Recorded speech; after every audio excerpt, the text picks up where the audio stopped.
Hey, what's up guys? JB here. So one of my favorite modes is starting back up again today. 5 bosses are ready to take all the punishment that you and your friends can dish out. That's right, guild raids are back once again. There's just something that's so satisfying for me personally about sort of formulating that perfect chain and trying to get out every last point of damage that you can, so I really do enjoy this mode. If this is your first guild raid or you're thinking about competing maybe for the first time, I have made a couple of previous guides on this topic, and that sort of covers all the basics in terms of team building and sort of your general approach to how you should tackle these bosses. So I will go ahead and put a link to those in the description if you're interested in checking those out. For everyone else though, as has become custom here on the channel, I do have all new and improved infographics to share with you all, and this time I am including boss cheat sheets in there as well for the 5 bosses that we do have coming in this week. So without further ado, let's just dive right into it.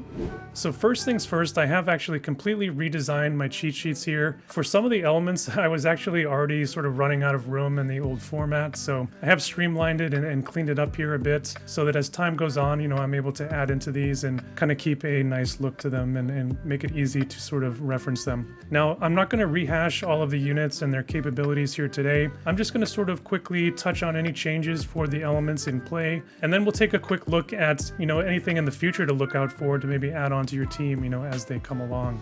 Now, I have actually updated all 8 elements in my cheat sheets, but in terms of the video today, I'm only going to go ahead and go through the ones that are going to be most relevant for the raids that are coming in this week. And that means we're going to be starting off today with fire.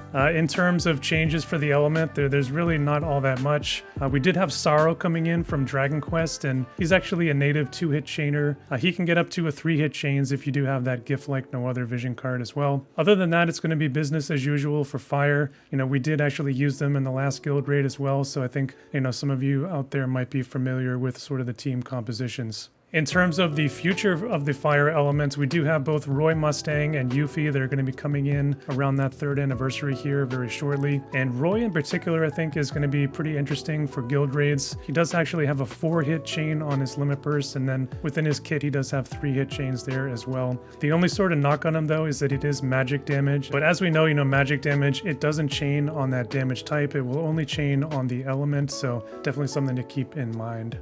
Now, in terms of debuffing for fire, again, very much the same story here. Sorrow is that only change. He does have access to, actually several nice debuffs here. He does have a defense break, which can be pretty notable. Rain has one as well, but, he actually has a lot of different debuffs that he can use, so kind of good to sort of spread the load there a bit. Winter Mastery actually has a pretty nice defense break as well, but actually not a lot of people pulled for that unit. Now, in terms of future debuffs for fire, Yuffie doesn't really come with any relevant debuffs, for this mode. She's pretty much just a pure chainer. Roy though, he does have that spirit break, so if you were using him, that's definitely something that you would want to get out. Now, do keep in mind, I'm not listing each and every debuffer here for the elements on these cheat sheets. I'm mostly sort of keeping these here relevant to units who can actually help you in that chaining portion, and then sort of filtering out everyone else. Now, one of the bosses this week, is actually going to be perfect for your fire team. Friezess is coming into town, so let's actually take a look at that boss here next. So this is sort of the new addition this time around, guys. I have actually added in these boss cheat sheets here. What I've done is I've actually put all of the relevant details here that we need to know in terms of setting up our team and sort of getting out and putting up those big scores. Now, this is actually all info that you can pull down from WoTV Calc and, in some of the different screens, but I do think it's quite helpful to have here, along with the other cheat sheets that I've created. That way, you can sort of cross-reference them and sort of develop your team and develop your strategy for the boss that's at hand. So here we can see Friezess. He's in ice elements, of course,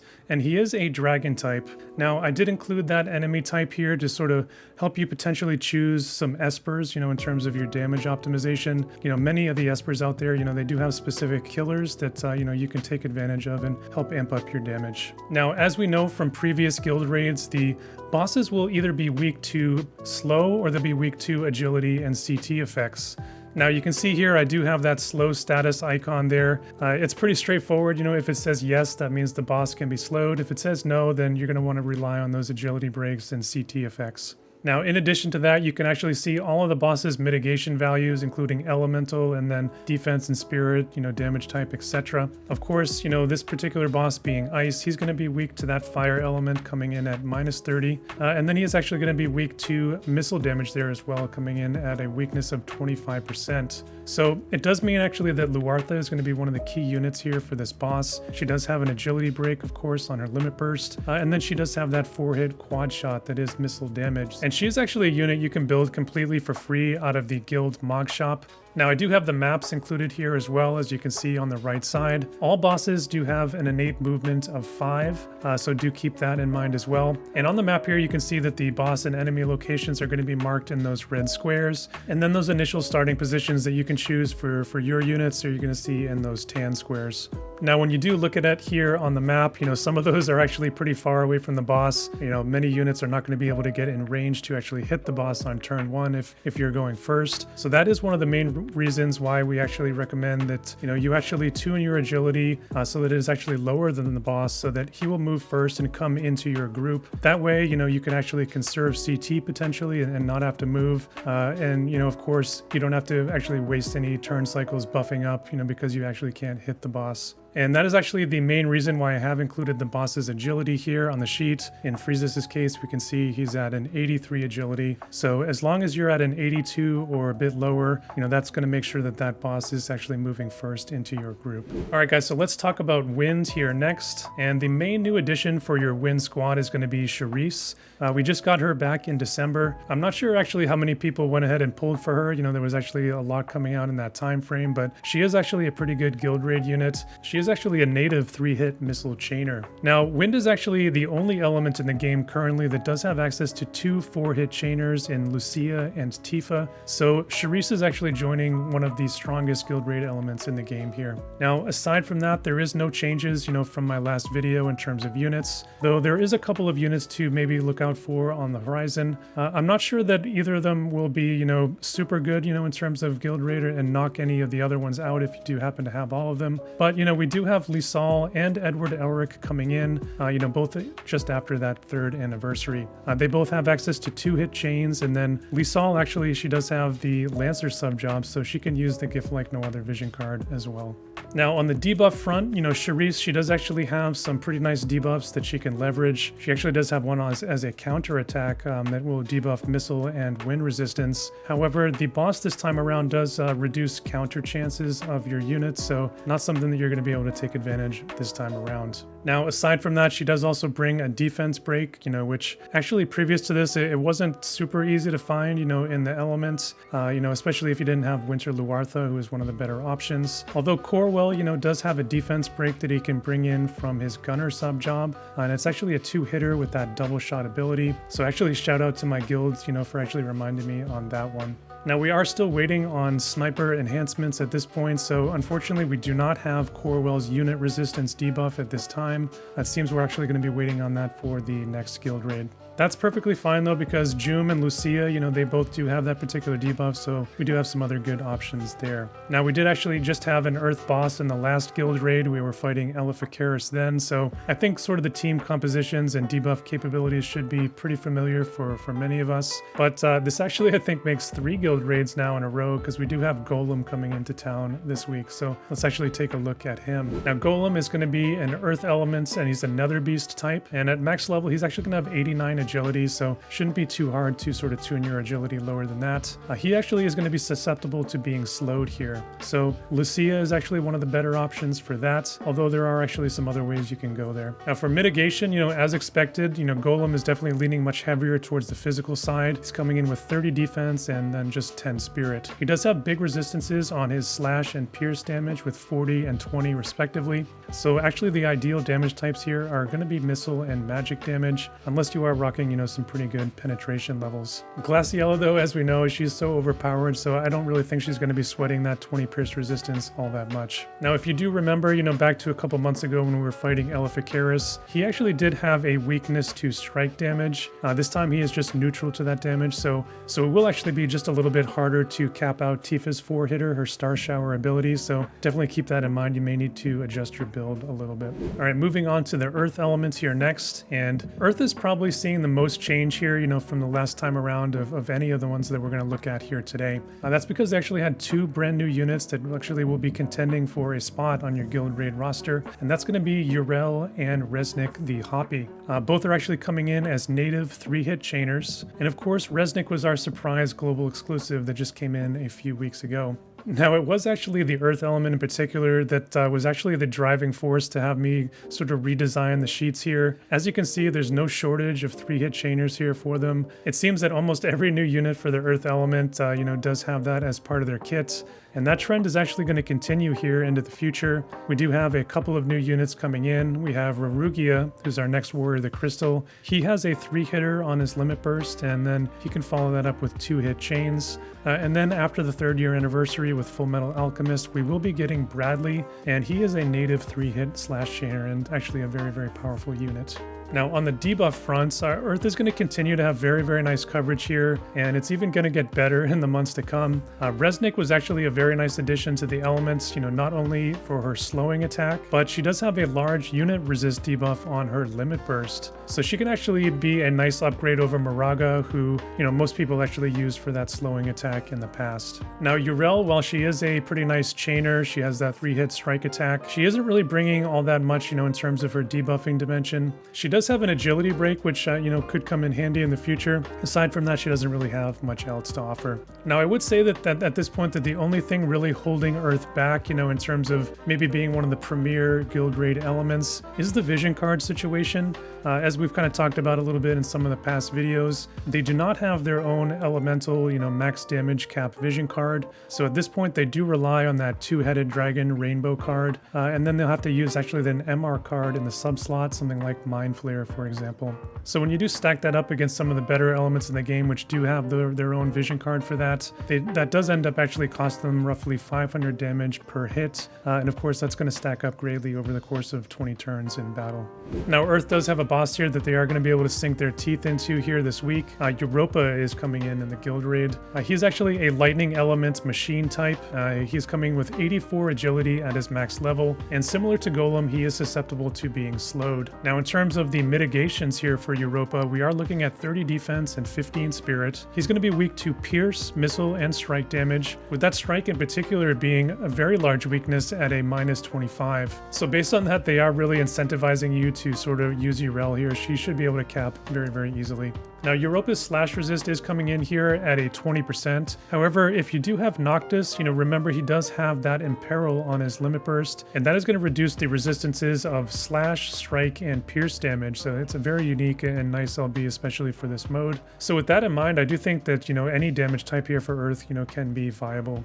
All right, guys, moving on here, rapid fire. Lightning is once again going to be in play for Guild Raids this time. The only real change here for the element is going to be that free MR unit Lisette. We actually just got her, a couple of months ago, and she actually is a very nice Guild Raid unit. Not only does she bring a native 3-hit slash chain with her Drain Rush from her Nightblade subjob, but she actually has an excellent TMR for this mode. It's a fist weapon that actually has an increased max damage cap passive tied into it, and that actually lets you increase your max damage up to 1500, which is 500 more than you could actually get on a Trust Stone passive. So if you do have a monk on your team that's able to equip that, do make sure that they are using that TMR. Now, for future units, Alphonse Elric is a 3-hit chainer, and he has that via the Dream Within a Dream skill from his ninja subjob. And then Viga, who is actually the latest part of the Warriors the Crystal story. He doesn't actually chain natively, but he does have access to the Gift Like No Other vision card from one of his subjobs, so could be another nice one there to look out for. Now, Skahal, I do have him included on the list here. He was actually very good in the last Guild Raid as well, but he actually has been in quite the limelight as of late, post MA2. But assuming that you do have that Halloween vision card, he is an excellent addition to your Lightning Guild Raid team. Now, aside from that, there is no news here for the Lightning elements, but they actually do remain the only elements in the game that doesn't have a 4-hit chainer of any kind on their roster, so I definitely needed to point that out. They desperately do need one. So this is what we're looking at here, on the debuff front for Lightning. Lisette, besides being a chainer with Drain Rush, she does actually carry that key debuff with an agility break, and it is actually actually a 2-hit debuff, which makes it that much more valuable. You know, anytime you can have a multi-hit and actually carry a key debuff, that is going to be excellent, you know, in terms of your total damage there in this mode. Now, Lisette, she does actually represent a huge upgrade over the previous agility debuffers, which, you know, most people were actually turning to either Schutzelt or Charlotte for that. Now, to make Lisette's agility break even better, it does actually debuff crit evasion as well, so no more having to worry about getting unlucky and sort of missing a crit or two there on the boss, so that is very, very nice indeed. Now, in the future, Alphonse Elric, he actually has a 2-hit slow attack on his limit burst, so along with that chaining axis there that we pointed out, he actually could be a very nice addition for your lightning team, especially when that slow debuff in particular is needed. Now, touching on Vega as well, he actually does bring a 25 defense break in his main kit, so I think that actually is a pretty nice upgrade over the current situation where most players are actually relying on the selection quest unit Velnay and using that astrologer's card in order to get that defense break out. Now, there was actually a new summon added in for lightning as well recently with Dark Ramu. Not really anything notable to report there though. He's more or less going to be equivalent to either Sentinel or Europa, but it does actually give the team another notable, you know, lightning attack Esper that can be utilized, and he does actually have some water killer nodes in there as well. Alright guys, so we do have Leviathan coming in as a guild raid boss this week, and of course he is going to be water elements, and he is actually going to be an aquatic type on top of that. He's coming in with 81 agility. He can't be slowed, so make sure you get those agility breaks out there. You know, Lisette, you know, as we just talked about, is going to be the best option for that. Hopefully everyone out there finished grabbing her. However, you know, she is a 100% free unit. You can still get her in the Farplane archive if you didn't have a chance to finish her before. Now, in terms of the defenses here for Leviathan, really not much mitigation here to speak of whatsoever. Just 10 defense and 0 spirits. No positive resistances at all coming in on this guy. And he's actually most weak to magic damage here at a -30. And he does actually have an increased weakness to lightning at 60%, whereas most of the other bosses are only weak 20 to 30 to their counter element. I think considering that, it's almost as if Gumi knows that lightning is one of the weaker guild raid elements out there. In any event, you know, it's going to be relatively easy to cap out your hits on this boss, you know, just due to that extreme lack of defenses. And that is going to lead us into our final element that we're going to look at here today. And water is going to be back in play again for this guild raid. And we have just a single new addition here for your water squad. And that is actually going to be the newest unit in War of the Visions, Perrine. She, of course, is going to be a native 3-hit strike chainer. And she is actually joining perhaps one of the strongest guild raid elements currently in the game. And, you know, quite a few nice chainers here for the water elements. However, many of them are actually limited time, so it's kind of feast or famine, you know, depending on which units you actually pulled for. Now, in terms of future additions here coming in for water, there's actually nothing further, you know, on the short horizon. The only other water unit that we're aware of is Amnelis, and she is actually not a chainer of any kind.